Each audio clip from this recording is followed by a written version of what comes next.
Hemos derivado entonces ya un modelo de lo que se conoce como el capacitor MOS.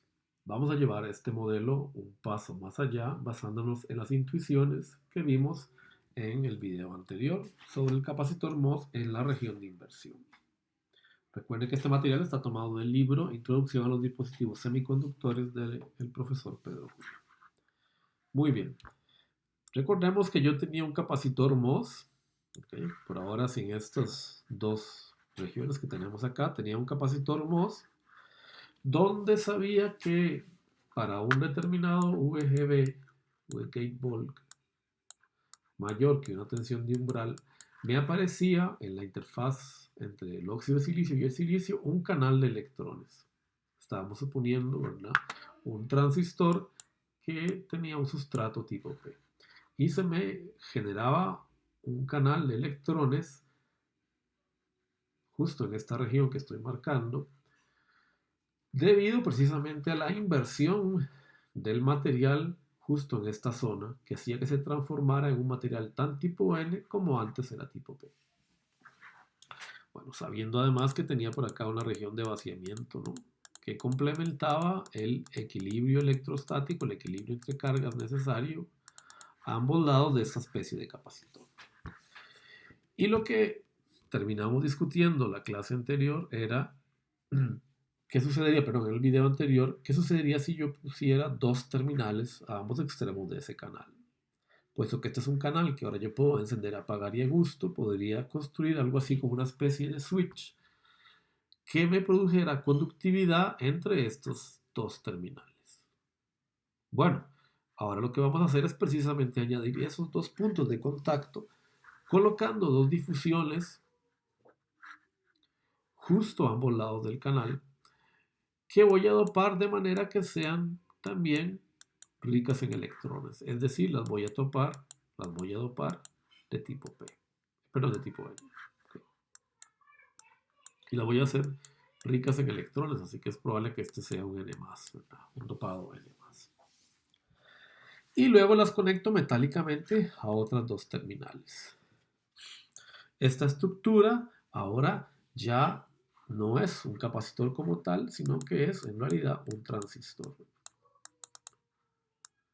Luego vamos a ver el nombre de dónde viene el nombre transistor. ¿Okay? Bueno, y aquí tengo mi conexión a gate, ¿no? No está en el dibujo. Ahora lo que queremos es analizar cómo funciona este dispositivo y encontrar la expresión que me describe la corriente que yo podría generar producto de estos electrones que tengo acá en función de esta tensión que tengo aplicada, V-gate volt, y de la tensión existente entre estos dos nodos, entre lo que llamamos la fuente o el source y el drenaje o el drain en inglés. Aquí tenemos un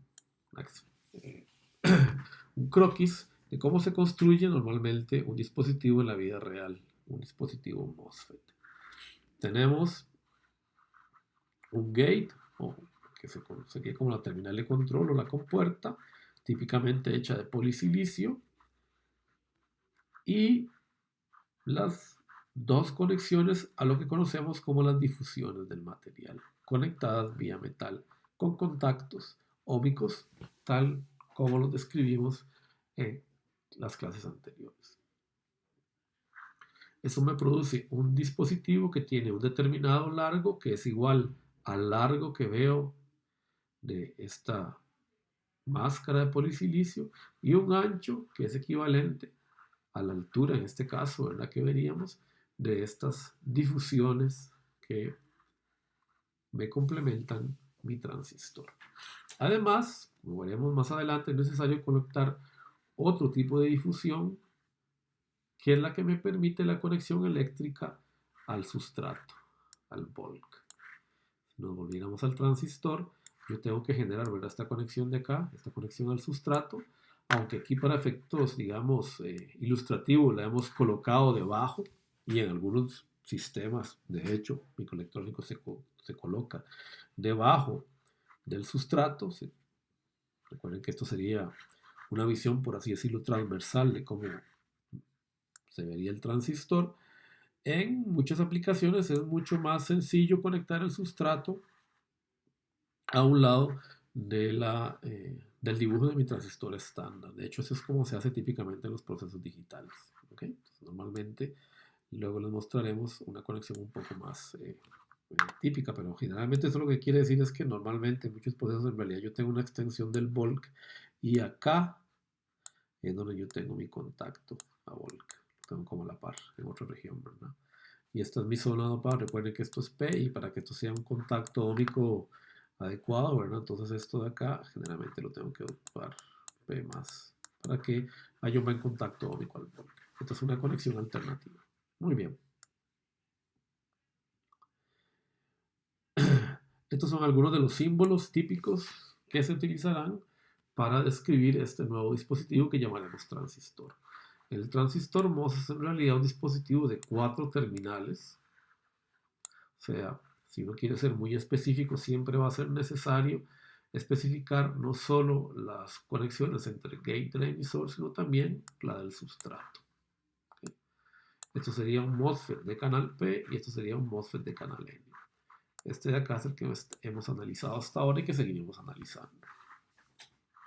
Sin embargo, muchas veces la conexión a volc se puede dar implícitamente, se puede suponer implícita.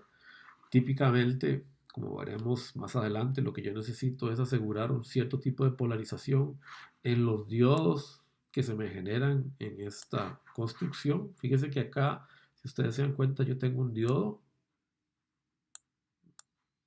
parásito que aparece, ¿no? Al insertar estos dos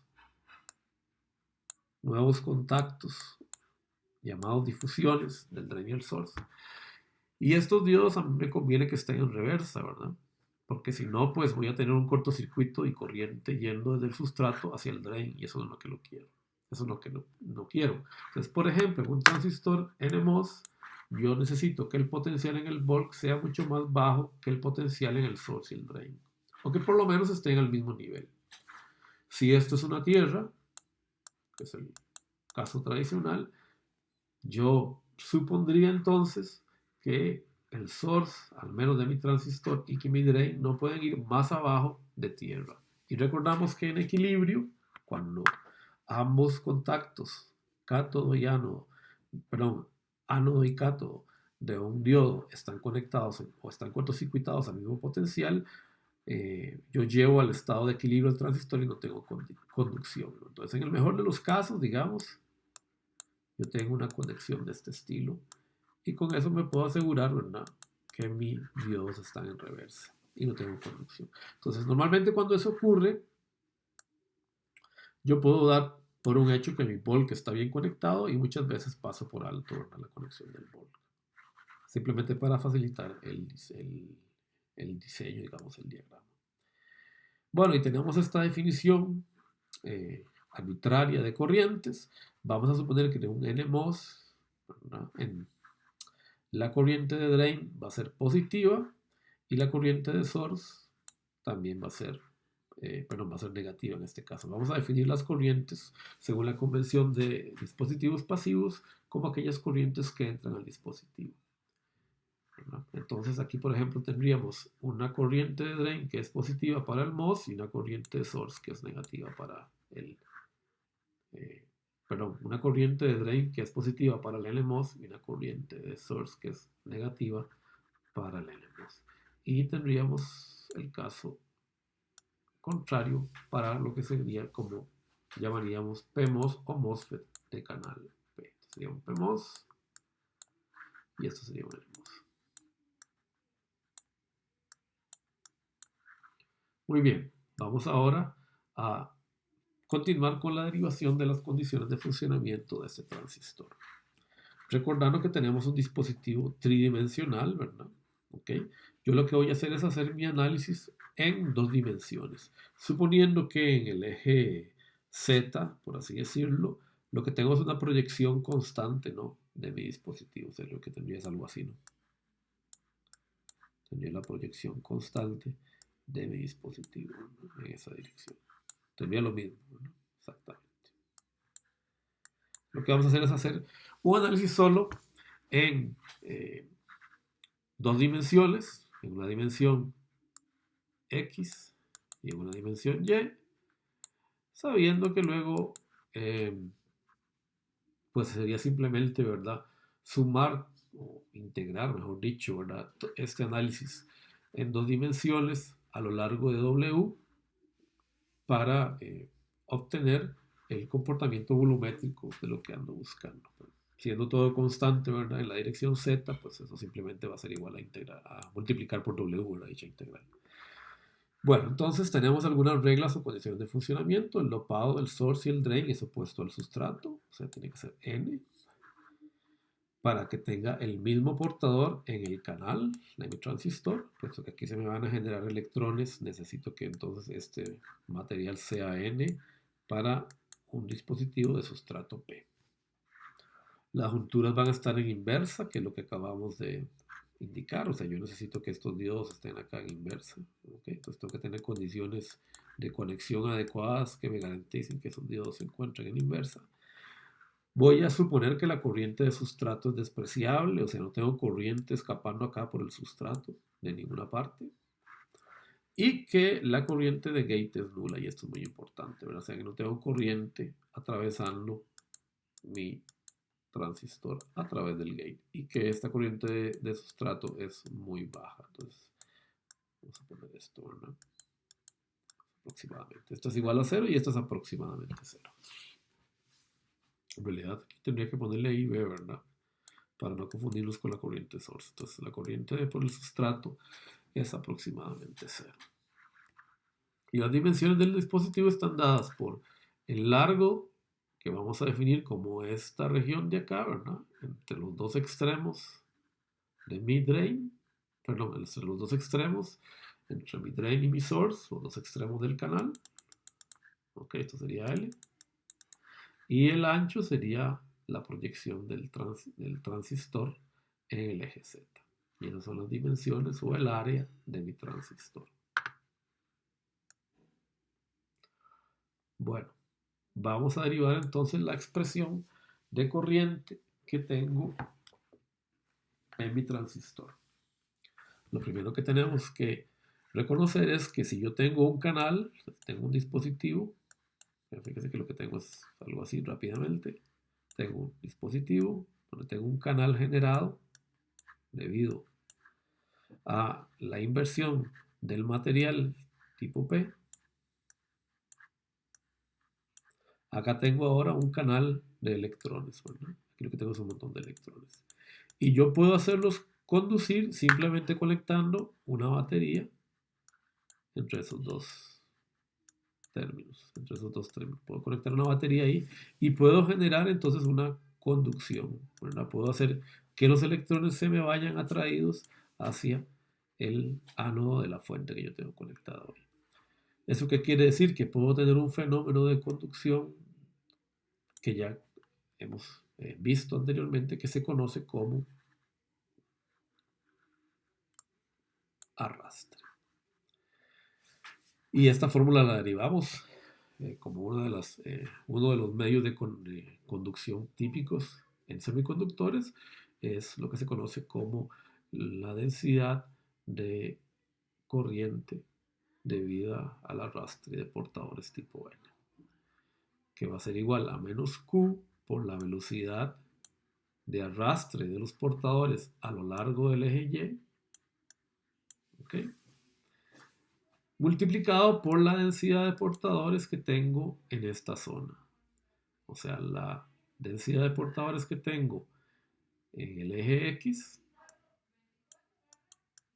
y el eje Y.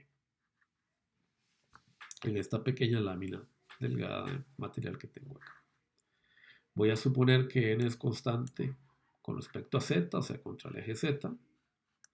Y eso es así porque sabemos o estamos estipulando que mi dispositivo sea totalmente simétrico en el eje Z.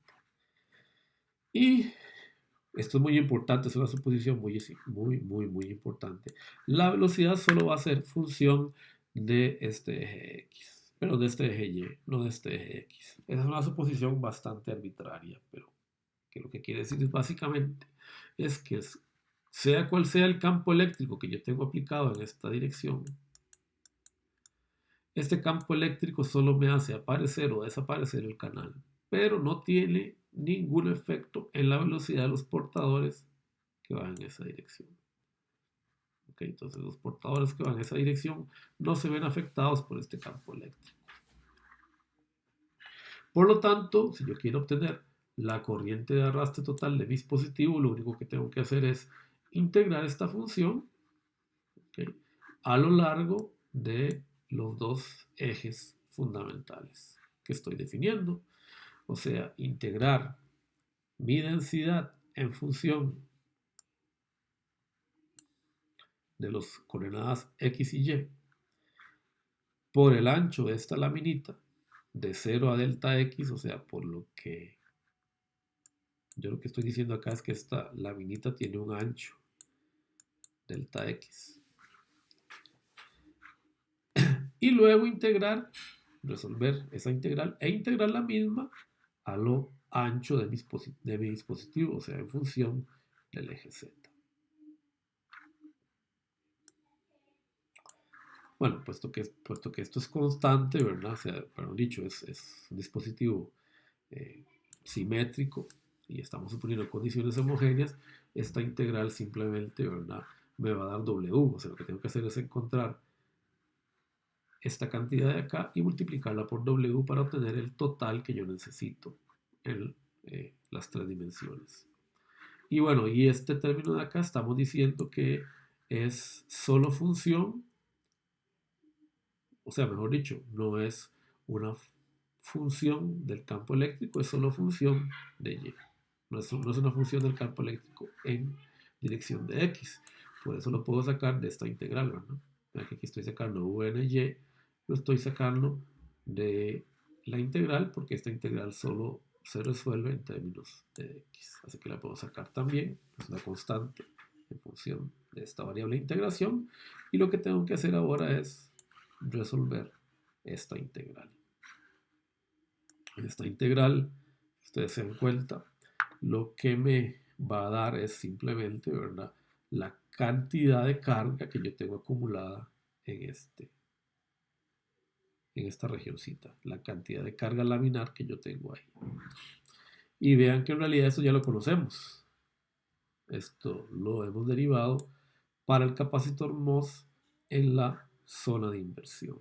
O sea que yo puedo decir que la corriente total de arrastre de mi transistor MOS es igual a el ancho del mismo por la velocidad de arrastre de mis portadores a lo largo del eje Y por la cantidad de carga en función del eje Y que yo tenga acumulada debajo del sustrato, mejor debajo de la interfaz óxido-silicio.